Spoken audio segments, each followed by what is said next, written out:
देश के प्रधानमंत्री नरेंद्र मोदी लगातार एक नारा दे रहे हैं, लोकल फॉर वोकल।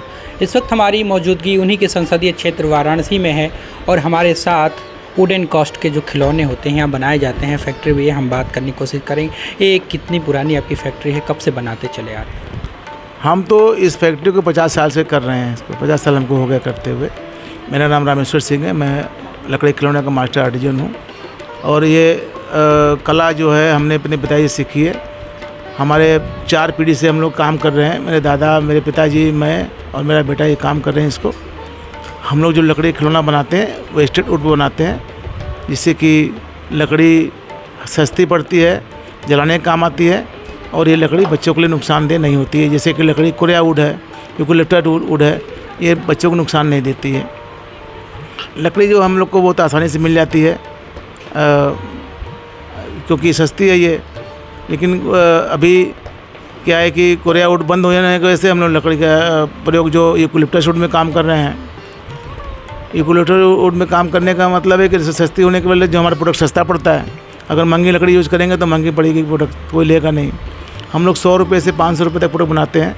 अभी हम लोग दिया बना रहे हैं। 4 दिया जो है आपको 150 रुपये का 4 दिया है, क्योंकि वो लकड़ी की है, उसमें दिया लगा देंगे वो जलेगा नहीं। वो मतलब लकड़ी जलने वाली नहीं है, वो आपका सुंदर लगता है देखने में और एट्रैक्टिव होता है और उसके बाद पेंटिंग भी अच्छी होती है। तो लोगों को बहुत भारी है। कम से कम 50,000 दिए भेज चुके हैं। 10,000 दिया और 2-4 दिन में वो भेजना है, वो भेज के उसको ऑर्डर को फिनिश कर देंगे। ये मार्केट हमारा दिल्ली है, बम्बई है, कलकत्ता है, मद्रास, सब जगह पर ये जा रहा है माल। जब से GI हुआ है 2014 में, तो इसका डिमांड और बढ़ गया है। लोग ने बनारस के वुडन टॉयज़ को जाना कि हाँ भाई वुडन टॉयज़ बनता नहीं। तो लोग सोचते थे कि बनारस साड़ी खाली यहाँ बनती है, वुडन टॉयज़ बनता नहीं है। तो वुडन टॉयज़ का मार्केट बहुत ज़्यादा हो गया है। देश में इसकी डिमांड तो है ही है, विदेश में भी इसकी बहुत ज़्यादा डिमांड हो गई है। यहाँ पे 3 तरह की कला है, टर्निंग कला, मूर्ति कला और कार्विंग कला। तो सब में अभी 500-500 कारीगर बचे हुए हैं। हम चाहते हैं कि शिक्षा के साथ में जो इसको जोड़ दिया जाए तो हमारी कला का जो लुप्त हो रही है वो बच जाएगी और हमारे आने वाली पीढ़ी जो है उसको सीख करके अपने जीविकोपार्जन कर सकते हैं और अपने देश का और माननीय प्रधानमंत्री जी का, माननीय योगी जी का नाम भी रोशन कर सकते हैं। तो हमारा जो ये वुडन टॉयज़ है एक कुंद मशीन में पारंपरिक टूल से बनाया जाता है। इसे लकड़ी को काट के उसको अपने कुंद मशीन में उसको फिट किया। फिट करने के बाद में अपने हाथ के द्वारा जो है एक टूल आता है, उसको टूल से शेप बना करके और लाख को चढ़ा करके हम लोग तैयार कर लेते हैं। तो बाज़ार में बिकने के तैयार होता है। ये लकड़ी का जब खिलौना बन जाता है तो ये जो लाख चढ़ने के बाद में कम से कम 25 से 50 साल तक इसका रहता है। इसकी गारंटी होती है कि ये कलर ख़राब होता नहीं है, अब बच्चों को नुकसान भी नहीं पड़ता है। माननीय प्रधानमंत्री जी के द्वारा में और भारत सरकार द्वारा जो हमको 2015 में नेशनल अवार्ड मिला। नेशनल अवार्ड मिलने के बाद में एक मंच मिलने की वजह से हमको भारत सरकार ने विदेश में भेजा। 10 दिन के लिए चाइना भी हम गए और 10 दिन के लिए दुबई भी गए। वहाँ पे अपने बनारस के वुडन टॉयज़ को हमने प्रमोट किया, जिससे कि वहाँ के लोगों को अच्छा लगा और ये और मांग हमारे लोगों को बढ़ा, जिससे कि हमारे यहाँ के जो कम्युनिटी है लकड़ी के खिलौना काम करने वाले लोग हैं, आर्थिक रूप से मजबूत और हुए। अपने जीविकोपार्जन का अच्छा हुआ और अपने बच्चों को अच्छे से शिक्षा दे रहे हैं और शिक्षा के साथ में अपना पारिवारिक रहन सहन भी उनका उत्तम हुआ। लेकिन कुछ चीज़ें ऐसी हैं जो कि प्रधानमंत्री जी का लोकल से वोकल की बात होती है तो कुछ मानक होता है विदेशों का। तो वुडन टॉयज़ में यहाँ पर सीजनिंग प्लांट नहीं है और लकड़ी सुखाने की मशीन नहीं है। साथ में जो कलर हम लोग लगाते हैं उसके ऊपर में तो कोई टेस्टिंग लेबोरेटरी नहीं है, जिससे कि हम लोग बता नहीं सकते कि कितना % में पॉइजन है। और साथ में जब माल बन गया तो इसको पैकेजिंग करने की व्यवस्था भी नहीं यहाँ पे है। तो भारत सरकार से और राज्य सरकार से माननीय से निवेदन करते हैं कि इसमें इस तरह की जो हमारे पास में ये सुविधा दिलाएं, जिससे कि हम और ज़्यादा से ज़्यादा माल अपना देश दुनिया में बेच सकें और उनको अच्छा माल मिल सके वहाँ पे। धन्यवाद। आपने बताया कि चाइना भी आप गए हुए, तो चाइना में और यहाँ की चीज़ों में कितना अंतर, वहाँ के जो इलेक्ट्रॉनिक खिलौने बनते हैं या लकड़ी के खिलौने में कितना अंतर होता है? देखिए, चाइना मशीन मेड है हम लोग का पूरा हस्तशिल्प है, हाथ द्वारा। हमारे यहाँ जो महिलाएं काम करती हैं, जो आर्थिक रूप से पिछड़ी हुई महिलाओं को हम लोग लेकर के काम करते हैं, जिससे उनका ज़्यादा से ज़्यादा उनका जीविकोपार्जन हो और अपने बच्चों को अच्छी शिक्षा दे सकें। तो हमारा पूरा का पूरा काम जो हाथ से बनाया जाता है, उसमें मशीन का प्रयोग बहुत कम होता है। भाई लकड़ी काटने के लिए, लकड़ी करने छिलने के लिए, लेकिन जो डिजाइन बनती है, चाहे मूर्ति कला पूरी की पूरी हाथ से बनाई जाती है। टर्निंग कला हाथ के द्वारा कला से उसको टर्न किया जाता है। कलर भी हाथ से ही चढ़ाया जाता है उस पर में। तो चाइना के खिलौने से हमारा खिलौना बहुत ज़मीन आसमान के अंतर है।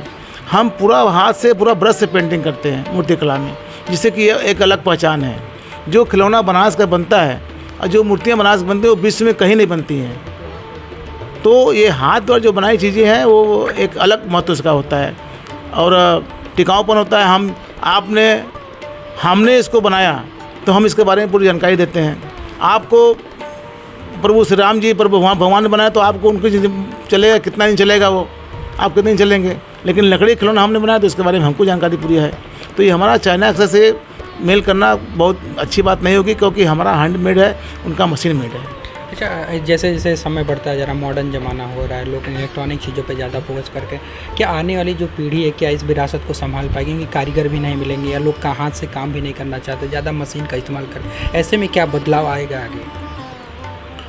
देखिए, आने वाली जो पीढ़ी है वो ऐसा नहीं है कि अपनी संस्कृति छोड़ रही है। अपनी संस्कृति के साथ में नए युग के में जो चीज़ें नहीं आई उसको भी जानना चाहती है। तो संस्कृति को लेते हुए, पुरानी चीज़ को लेते हुए नई चीज़ को उसको ऐड करके उसको आगे बढ़ाया जा सकता है। जिससे कि क्या हुआ कि हम कोई भी चीज़ जब करते हैं तो डिलीवरी हमको ज़्यादा करनी है तो हमको मशीन लेना ही पड़ेगा, प्रोडक्शन ज़्यादा बढ़ाना ही पड़ेगा। तो लकड़ी को काट दिया, अब हमने हैंड से पेंटिंग कर दिया, तो ये दोनों चीज़ होगी साथ में। माननीय प्रधानमंत्री जी का एक 2014 में हम लोग गए थे तेपसी में, जब उन्होंने पहला भाषण दिया था तो हम लोग वहाँ थे। तो उन्होंने कहा कि हर माँ अपने बेटी को साड़ी देना चाहती है शादी में। 1 लाख अगर इस साल शादी अगर होने वाली है तो कैसे आप लोग उसको साड़ी को दे पाएंगे? तो बुनकर भाई ने बोला कि हम 50 साड़ी दे पाएंगे, 50 साड़ी नहीं दे पाएंगे।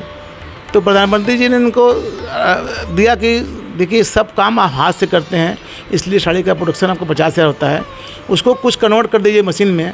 इसे ताना बाना जो है उसको मशीन द्वारा उसको अंटी को लगाइए गए, लेकिन डिजाइन वगैरह जो है अपने हाथ से करिए। तो 50 उधर से 50 उधर कर 100 1 लाख पीस आपका हो जाएगा, तो आपको सबको साड़ी मिल जाएगी। कोई डुप्लीकेट साड़ी अपने बच्चों को नहीं दे पाएगा, पूरी ओरिजिनल साड़ी दे पाएगा। इसी तरह सिंदूरा भी हमारा बनता है, 1 लाख सिंदूरा भी हम दे पाएंगे।